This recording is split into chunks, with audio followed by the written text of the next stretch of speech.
Մարկոս 9-րդ գլուխ։ Եվ ավելացրեց. Ճշմարիտ եմ ասում ձեզ, որ այստեղ գտնվողներից ոմանք մահ չպիտի ճաշակեն, մինչև որ չտեսնեն Աստծու թագավորությունը զորությամբ եկած։ 6 օր հետո Հիսուսն իր հետ վերցրեց Պետրոսին, Հակոբոսին ու Հովհաննեսին։ Նրանց առանձին հանեց մի բարձր լեռ և պայծառակերպվեց նրանց առջև։ Նրա զգեստները դարձան փայլուն, խիստ սպիտակ, այնպես որ աշխարհի վրա ոչ մի լվացարար չի կարող այդքան սպիտակեցնել։ Եվ նրանց երևաց Եղիան Մովսեսի հետ, ու նրանք խոսում էին Հիսուսի հետ։ Պետրոսն սկսեց խոսել և ասաց Հիսուսին. Ռաբի, լավ է, որ մենք այստեղ ենք։ 3 վրաններ շինենք։ Մեկը քեզ, մեկը Մովսեսի և մեկն էլ Եղիայի համար։ Քանի որ չգիտեր ինչ էր խոսում, որովհետև սարսափահար էին։ Մի ամպ Հովանի եղավ նրանց։ Ամպից մի ձայն ելավ, որ ասում էր. Դա է իմ սիրելի որդին, նրան լսեք։ Հանկարծ այս ու այն կողմ նայելով, նրանք Հիսուսից բացի այլևս ոչ ոքի չտեսան իրենց հետ։ Եվ մինչ լեռից իջնում էին, Հիսուսը պատվիրեց նրանց, որ իրենց տեսածի մասին ոչ ոքի չպատմեն, մինչև որ մարդու որդին մեռելներից հարություն չառնի։ Նրանք այս խոսքը պահում էին իրենց մտքում և հարցնում էին միմյանց, թե ինչ է մեռելներից հարություն առնելը։ Ապա հարցրին Հիսուսին և ասացին. Ինչ է նշանակում այն, որ դպիրներն ասում են, թե նախ Եղիան պետք է գա։ Պատասխանեց նրանց և ասաց. Իրապես, նախ Եղիան պիտի գա և ամեն ինչ կարգի դնի։ Իսկ ինչու է մարդու որդու մասին Սուրբ գրքում գրված, որ բազում չարչարանքներ կկրի ու կանարգվի։ Բայց ես ասում եմ ձեզ, որ Եղիան եկել է, և նրան արեցին այն, ինչ կամեցան, ինչպես որ գրված է նրա մասին։ Մյուս աշակերտների մոտ գալով նրանց շուրջը տեսան մի մեծ բազմություն և դպիրներին, որոնք վիճում էին նրանց հետ։ Այդ պահին ամբողջ ժողովուրդը, երբ տեսավ Հիսուսին, անակնկալի եկավ և ընդառաջ վազելով ողջույններ տալիս նրան։ Հիսուսը նրանց հարցրեց. Ինչի մասին էիք վիճում նրանց հետ։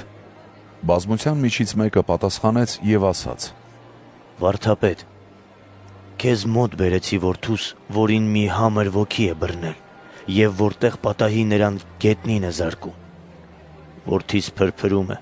կրճտացնում է իր ատամները և ապա փայտանում։ Քո աշակերտներին ասացի, որ հանեն նրան,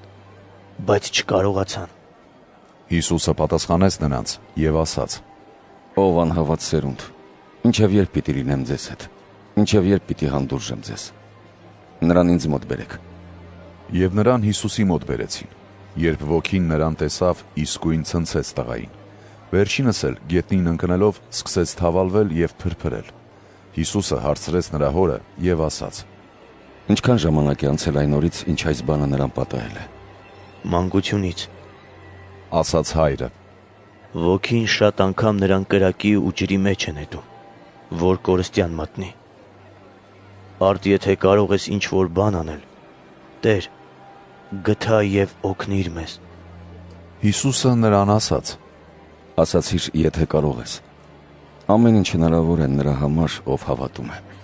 Տղայի հայրն իսկույն աղաղակեց և ասաց. Հավատում եմ, օգնիր իմ անհավատությանը։ Երբ Հիսուսը տեսավ, որ ժողովուրդն իրար վրա է կուտակվում, սաստեց պիղծ ոգուն և ասաց. Համար և խուլ ոգի, ես հրամայում եմ քեզ, դուրս ելիր նրա միջից և այլևս չմտնես նրա մեջ։ Պիղծ ոգին աղաղակեց, նրան ուժգին ցնցեց և դուրս ելավ։ Պատանին մեռելի պես եղավ, այնպես որ շատերն ասացին, թե մեռավ։ Հիսուսը բռնեց նրա ձեռքից, բարձրացրեց նրան և նա ոտքի կանգնեց։ Երբ Հիսուսը տուն մտավ, աշակերտներն առանձին հարցրին նրան. Մենք ինչու չկարողացանք հանել նրան։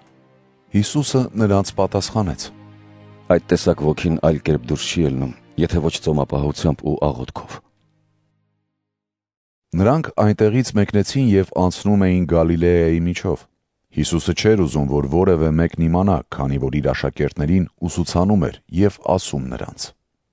Մարդու որդին մատնվելու է մարդկանց ձեռքը, նրանք պիտի սպանեն նրան, և երբ սպանվի, երրորդ օրը հարություն պիտի առնի։ Բայց նրանք չէին հասկանում այս խոսքը և վախենում էին նրան հարցնելուց։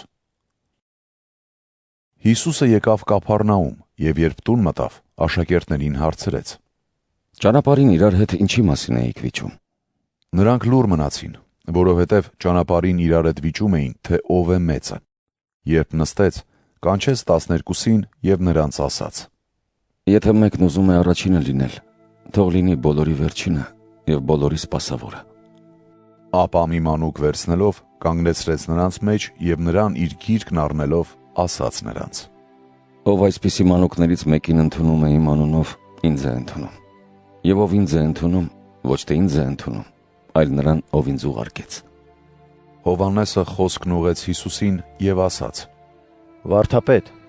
տեսանք մեկին, որ քո անունով դևեր էր հանում, բայց մեզ հետ չի շրջում, եւ արգելեցինք նրան։ Հիսուսն ասաց. Արգելք մի եղեք նրան, որովհետև չկա մեկը, որ իմ անունով զորավոր գործեր անի ու կարողանա ինձ հայոյել։ Քանզի նա, ով մեզ հակառակ չէ, մեր կողմն է։ Ով ձեզ մի բաժակ ջուր տա հանուն այն բանի, որ դուք Քրիստոսին եք պատկանում, ճշմարիտ եմ ասում ձեզ, նա իր վարձը չի կորցնի։ Ով ինձ հավատացող այս փոքրիկներից մեկին գայթակղեցնի, նրա համար ավելի լավ կլիներ, եթե նրա պարանոցից գրաստի երկնաքար կախվեր ու ծովը գցվեր։ Եթե քո ձեռքը գայթակղեցնում է քեզ, կտրիր, դեն գցիր քեզնից, որովհետև քեզ համար ավելի լավ է խեղանդամ մտնել հավիտենական կյանքը, քան թե երկու ձեռք ունենալ եւ գնալ գեհեն անշեջ կրակի մեջ։ Եթե քո ոտքն է գայթակղեցնում քեզ, կտրիր, այն դեն գցիր քեզնից։ Մեզ համար ավելի լավ է կաղ մտնել հավիտենական կյանքը, քան թե երկու ոտք ունենալ եւ գեհեն ընկնել։ Իսկ եթե քո աչքն է գայթակղեցնում քեզ, հանիր այն։ Մեզ համար ավելի լավ է մեկ աչքով մտնել Աստծո արքայությունը, քան թե երկու աչք ունենալ ու գեհեն ընկնել, որտեղ նրանց որդը չի մեռնում եւ կրակը չի հանգչում, որովհետեւ ամեն ինչ կրակով պիտի աղվի։ Աղը լավ բան է, բայց եթե համը կորցնի, ինչով պիտի համեմվի։ Արդ դուք ձեր մեջ ունեցեք աղը եւ իրար հետ խաղաղությամբ ապրեք։